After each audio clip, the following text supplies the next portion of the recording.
Bueno, es un gusto recibir en los estudios a una de, yo llamo las figuritas de ese álbum de los quilmeños que sobresalen, ¿no? Es el doctor Gustavo Cañete, quien hemos conocido mucho en el Hospital de Quilmes, muchísimos años en el área de infectología. Gustavo, un placer enorme que nos visites, ¿eh? Igualmente, gracias por la invitación y gracias por lo que decís, Pedro. No, bueno, obviamente, ¿no? ¿Cuántos años en el Hospital de Quilmes? Muchísimos años. Y cerca de 35.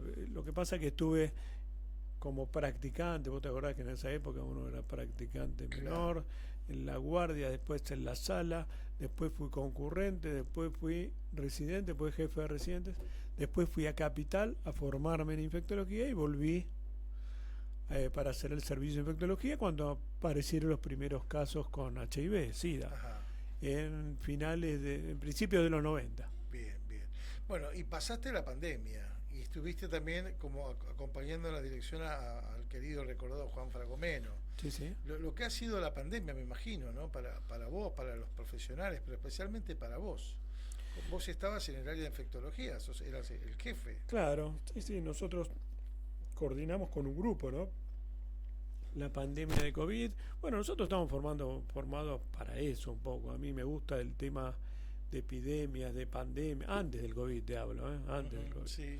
De epidemias, de pandemia es una de las cosas que más me gusta en la especialidad.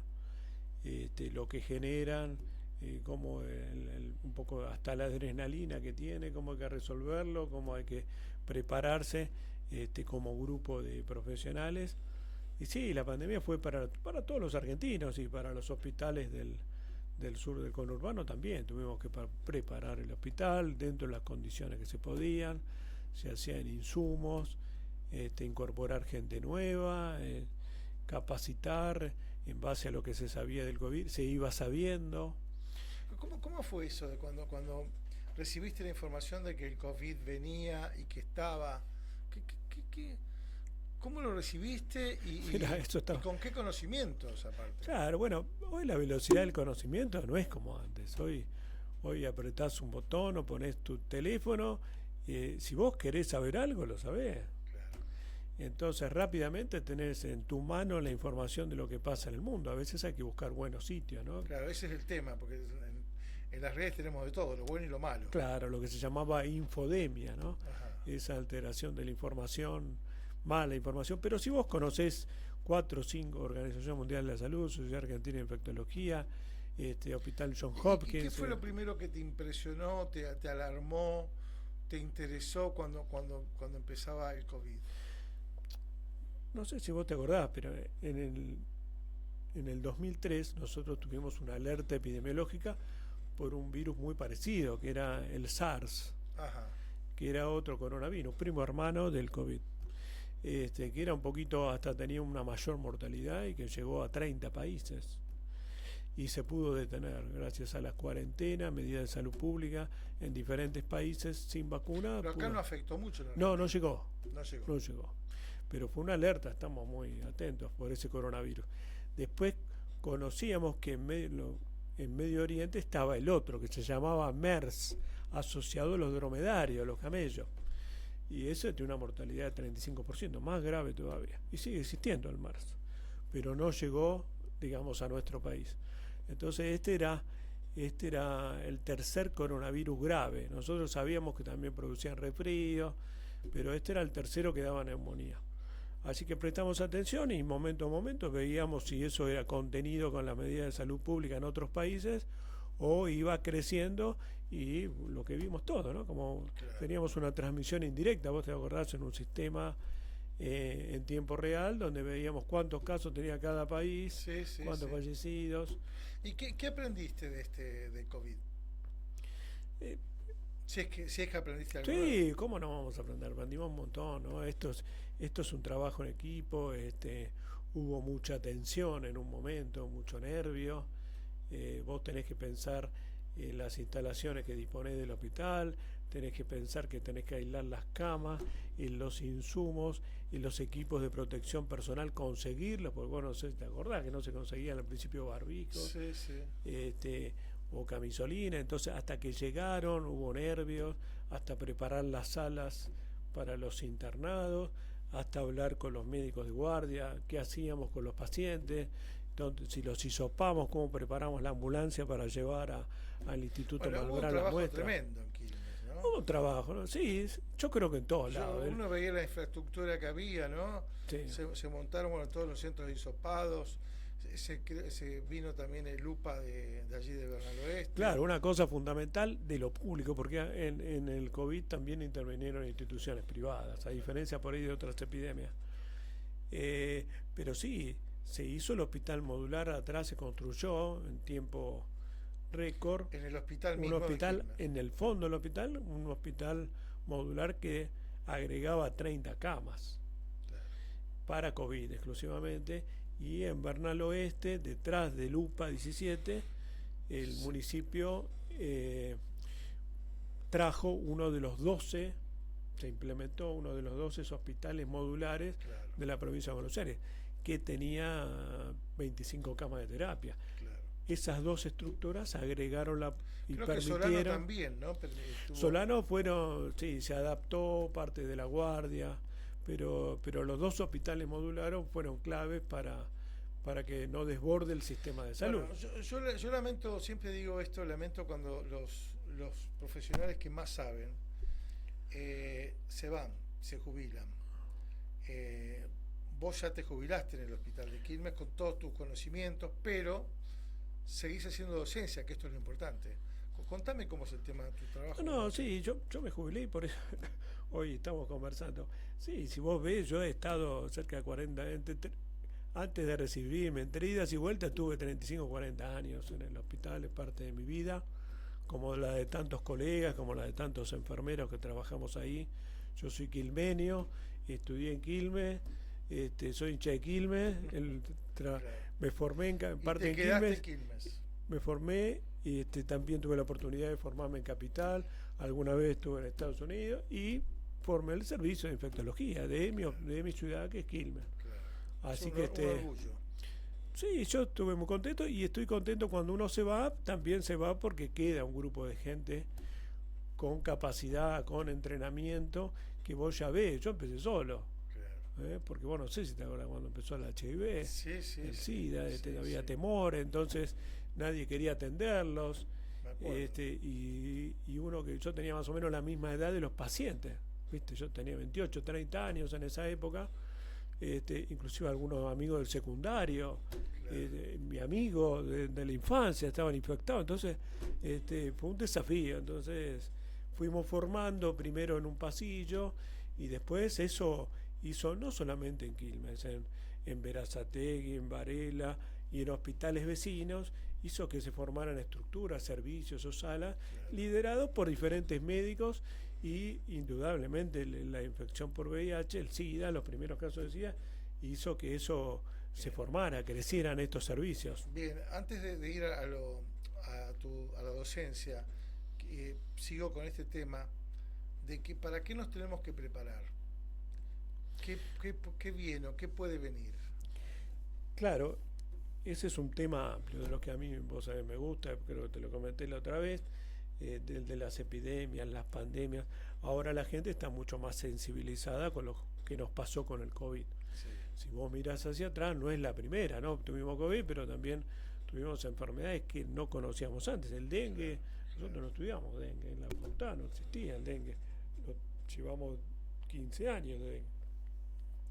También la gripe H1N1 fue una epidemia muy importante, más corta, pero también grave. El cólera, los primeros casos de SIDA. Entonces, siempre, si vos te das cuenta, vamos a tener y van a aparecer nuevas enfermedades infecciosas en el mundo que nosotros compartimos, los humanos, los animales con los microbios. Entonces, parte de estas nuevas infecciones dependen mucho de esa relación entre animales y humanos. Bien. Bueno, a ver, y tenemos herramientas para, por ejemplo, la vacuna con respecto al COVID, es un tema, hay que seguir vacunándose. Claro, cuando viene una epidemia, vos tenés diferentes cosas, ¿no? Primero tratás de hacer el diagnóstico Siempre hay una alerta de la Organización Mundial de la Salud. Tenés que conocer cómo hacer el diagnóstico, si vas a hacer PCR, si haces test rápido, cómo se transmite esa enfermedad, si hay que aislar o no hay que aislar a los pacientes, y si dispones de un tratamiento efectivo que ya esté demostrado, y si dispones de una vacuna efectiva. Esos son los pasos que vemos, ¿no? Si está preparado el mundo, yo creo que no. No creo que no, a pesar del COVID. Vos fíjate lo que nos pasó con el dengue este otoño. Claro. Donde, la pregunta también iba al dengue ahora. Sí, no estoy. A ver, vos decís que no hace falta vacunarse por el COVID, con el COVID. Por el COVID. No, pará, porque tenemos separado porque son muchas cosas. Mirá, del COVID, sí, el COVID continúa y tenemos que darnos una dosis, sobre todo los mayores de 50, los inmunocomprometidos, los profesionales de la salud, sí. Por lo menos una por año. Así que hay que seguir vacunándose. Sí, hay que seguir vacunándose. Bien. Ahora, si lo que vos me preguntabas, si estamos preparados, yo creo que el mundo, Latinoamérica, no estamos preparados. Y a las pruebas me remito. Fíjate que tuvimos el quinto brote de dengue este año. No es que el primero te agarró desprevenido y no sabía que iba a venir. Es el quinto, y el otro año tuvimos también. Claro. El quinto, y no tuvimos repelente ni espirales. No estoy hablando de la vacuna para que se la den a todos. Estoy hablando de los elementos de protección que venimos enseñando a la población para protegerse del mosquito. No había. No fue suficiente. Fracasamos, fallamos. Entonces, seguramente va a haber otra epidemia. Puede ser que se transmita por un vector, como es que crezca más el dengue, que ya lo conocemos, puede venir chikungunya, que ya vino, puede venir Zika, o puede extenderse la fiebre amarilla, que es grave. También hay otras infecciones por aire. La que más nos tiene preocupado es la gripe A H5N1, la gripe aviar, que si vos recordás, el año pasado hubo... ¿Y hay vacuna para eso? ¿Hay que vacunarse? Hay vacuna en Estados Unidos. Acá no llegó. Es H5N1, no está la vacuna que nosotros nos aplicamos, no está este serotipo, el H5N1, no está incluida en la vacuna. Tiene Estados Unidos, ya está hecha, pero no en producción a escala. Por el dengue, el Estado, creo que la provincia compró ahora. El dengue, claro, ahora aparece por suerte una vacuna de un laboratorio japonés que se llama Takeda, que tiene buenas noticias. Tenemos una experiencia relativa, menos de un año que conocemos a la vacuna. Los estudios muestran una buena eficacia. Es una vacuna virus atenuado y es una vacuna que te impide en un 60-70% que tengas la enfermedad. No es que te evita siempre, pero te previene en la mayoría de los casos una enfermedad grave, ¿no? Claro, ahora esa vacuna es muy costosa. El Estado todavía ahora en privado, claro, ahora la provincia de Buenos Aires hace 2 o 3 días anunció la vacunación, sobre todo de las personas que ya tuvieron dengue, que como vos por ahí escuchaste, tienen más riesgo de hacer una presentación grave de la enfermedad. Y yo te preguntaba el otro día, te llamé por teléfono para preguntarte qué pasa si uno tuvo dengue, tiene más de 60 años, más de 65 años, si se tiene que vacunar o no se tiene que vacunar. Sí, ahí yo te digo los datos que existen hasta el momento. Lo que ocurrió con esta vacuna es que los estudios hechos en Latinoamérica, en Europa y en Asia no incluían mayores de 60. Esa es por ahí la discusión que uno escucha actualmente. De todas maneras, hay una experiencia buena. El otro día yo asistí a un simposio reciente sobre actualización de vacunas y la vacuna del dengue ya ha sido aplicada acá en Argentina con el brote de otoño en forma particular, privada, por algunas fundaciones que ya tienen más de 30.000, 35.000 adultos mayores de 60 vacunados, y por lo menos los expertos dicen refieren que no han visto efectos adversos severos fuera de lo que puede dar cualquier vacuna, ¿no? Claro, que tengas dolor, un poco de fiebre, y hay menos de un 1% que puede hacer una erupción a la semana. O sea que lo aconsejable es vacunarse, si se puede, ¿no? Eso, claro, es una vacuna con $70 la dosis, cuesta para mayores. Pero ahora el Estado va a vacunar por lo menos a los que tiene evidencia científica, hasta los 59, de los que tuvieron, va a vacunar gratuitamente. Bien, bueno, ¿cómo es el tema de la docencia? ¿Estás dónde ejerciendo como docente? No, Me parece bárbaro, ¿no? Sí, digamos, a mí me gusta la docencia. Cuando vos sos jefe de residente, instructor de residente, es algo, siempre me gusta la docencia a mí. Ahora lo que hago es, los alumnos de la Universidad Jaureche, cuando terminan la carrera, hacen una pasantía por diferentes hospitales. Yo estoy en el Hospital Iriarte con diferentes alumnos que terminaron la carrera, y bueno, uno tiene oportunidad de hacer un poco de docencia con ellos, tratando de transmitir las cosas que aprendió y las cosas que me hubieran gustado, que me hubieran enseñado cuando yo estaba en el lugar de ellos. Claro. Gustavo, estás terminando un libro, ¿no? Sí, sí. ¿De qué trata el libro? Bueno, un poco trata de todo esto que estuvimos conversando. El libro es sobre epidemias que ocurrieron en Quilmes, Ajá. digamos, en primera persona, ¿no? Además de la descripción de la enfermedad, Claro. de la descripción clínica, de si tiene vacuna o no tiene vacuna, cómo se previene, cómo se trata cada enfermedad, yo hago un relato de lo que nos pasó en el hospital. Mirá qué interesante. No solo yo, es una historia compartida con todos los profesionales de la salud del hospital. Entonces yo menciono, además de cada una de las enfermedades, un poco cómo preparamos cada epidemia, lo que nos pasó. También menciono muchos colegas que participaron, que me acuerdo. Todavía tengo buena memoria de esas cosas. Y cuento un poco algunos relatos, algunos casos clínicos verdaderos de lo que nos ocurrió, para tratar que no sea tan aburrido también, ¿no? Claro, claro. Bueno, es interesante. Falta poco para que se edite. Ya está terminado, está en la etapa de maquetación, se llama. Yo no sé escribir, soy un médico que escribe. Maquetación y edición. ¿Hiciste buena letra? ¿Viste que los médicos hacen una letra? No, pero ahora no salvo al procesador de texto, a la computadora, menos mal. Pero, y aparte, eso yo estoy aprendiendo de esto, pero bueno, cada libro tiene una corrección editorial. Buenísimo. Entonces tenés un ida y vuelta con el corrector, después se tiene que maquetar. Bueno, antes de fin de año está el libro. Sí, en un mes. Bueno, te espero entonces Sí, cuando sí, esté con el gusto, libro con gusto, y charlemos un sí. poquitito más. Última pregunta. Sí. ¿Qué le hace falta al hospital o necesitamos un nuevo hospital en Quilmes?